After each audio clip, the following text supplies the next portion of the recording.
जय जिनेंद्र सभी को। एक समय की बात है, जंगल में बहुत आग लगी हुई थी।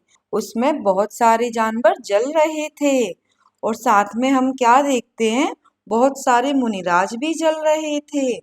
तो क्या हम जानना चाहते हैं कि ऐसा क्यों हुआ? तो सुनो, मुनि विष्णु कुमार की कहानी। It's related to Rakshabandhan festival. एक उज्जैन नाम का नगर था जहाँ पर श्री वर्मा नाम का राजा निवास करता था।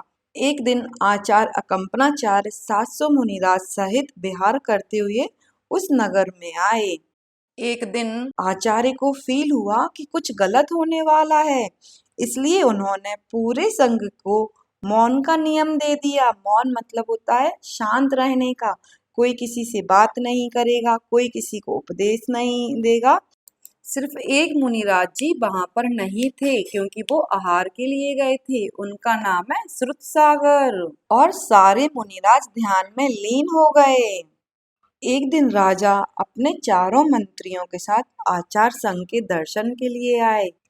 चारों मंत्रियों के नाम थे बलि, बृहस्पति, प्रहलाद और नमुची। उसके चारों ही मंत्री जैन धर्म के विरोधी थे। राजा ने दोनों हाथ जोड़कर मुनिराजों को विनय पूर्वक नमोस्तु की।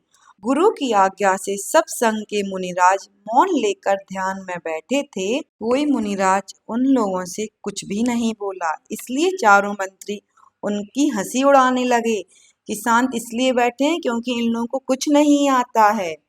जब वो लोग वापस लौटने लगे तो उनको श्रुतसागर मुनिराज जी रास्ते में मिले और उन लोगों ने नमस्कार किया तो उन्होंने आशीर्वाद दिए और उनको वचन दिए। तो चारों मंत्री एकदम शॉक्ड हो गए कि अरे इन महाराज जी को तो बहुत कुछ आता है, क्योंकि उन्होंने अपने आचार्य का आदेश नहीं सुना था कि सबको मौन रहना है। फिर जब श्रुतसागर जी अकंपनाचार्य आचार्य के पास आए तो उन्होंने अपना सारी स्टोरी सुनाई। तब आचार्य ने कहा कि आपको उसी जगह पर आज रात में रुकना है जहां पर आपका उन मंत्रियों के साथ वाद विवाद हुआ था, जिससे सारा संघ सुरक्षित रहे। गुरु आज्ञा से रात्रि के समय श्रुतसागर मुनिराज वहीं उसी स्थान पर चले गए और ध्यान में लीन हो गए।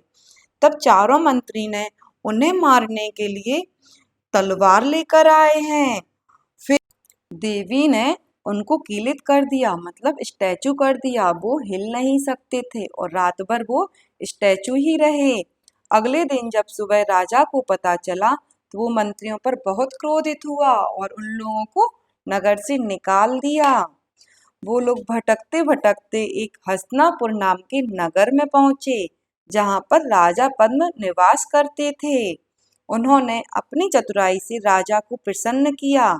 तब राजा ने उन्हें कहा कि आप एक बार मांग सकते हैं। तो उन मंत्रियों में बलि बड़ा चतुर था, इसलिए उसने कहा राजा से, मुझे अभी वर नहीं चाहिए, मैं आपसे बाद में मांग लूंगा। और वो लोग खुश होकर रहने लगे। फिर एक दिन अकंपनाचार्य मुनि संघ हस्तिनापुर में आया तो उन मंत्रियों को पता चला कि मुनिराज आए हैं। फिर उनके मन में बदला लेने का भाव आया तो उन मंत्रियों ने राजा से कहा कि मुझे वो एक वर चाहिए है। तो उन्होंने कहा बताओ क्या वर है। तो उन्होंने बोला कि आप 7 दिन के लिए मुझे राज्य दे दीजिए। राजा ने उनको 7 दिन के लिए राज्य सौंप दिया। तो जब सारे मुनिराज ध्यान में बैठे हुए थे तो उन चारों मंत्रियों ने उनके चारों साइड लकड़ी लगा दी और फिर उस लकड़ी में उन्होंने आग लगा दी, जिससे सारे मुनिराज के चारों साइड आग जल रही थी। इधर मिथिलापुरी नगरी में विराजमान अवध ज्ञान श्रुतसागर ने अपने समीप छुल्लक जी का नाम है पुष्पदंत जी को बताया उपसर्ग के बारे में।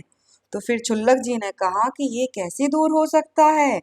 तो श्रुतसागर जी बोले कि तुम विष्णु कुमार जी के पास जाओ, उनको विक्रिया रिद्धि है। तो ये विक्रिया रिद्धि क्या होती है? कोई इंसान अपने आप को छोटा भी कर लेता है और बड़ा भी कर लेता है, उसको बोलते हैं विक्रिया रिद्धि। फिर छुल्लक जी विष्णु कुमार जी के पास गए और उन्होंने पूरी स्टोरी उनको सुनाई। लेकिन विष्णु कुमार जी को नहीं पता था कि उनके पास विक्रिया रिद्धि है, इसलिए उन्होंने चेक करने के लिए अपने एक हाथ को आगे बढ़ाया तो वो बहुत दूर तक चला गया। तो उनको तब पता चला कि उनके पास विक्रिया रिद्धि है। तो फिर उन्होंने सोचा कि अब मुझे अकम्पनाचार्य की सहायता के लिए निकलना चाहिए। तो सबसे पहले वे मुनिराज राजा पद्म के पास पहुंचे, क्योंकि वो उनके ग्रस्त अवस्था के भाई थे। फिर राजा पद्म ने कहा कि उन्होंने 7 दिन के लिए हमसे पूरा राज्य छीन लिया, तो इसमें हम कुछ अभी नहीं कर सकते हैं।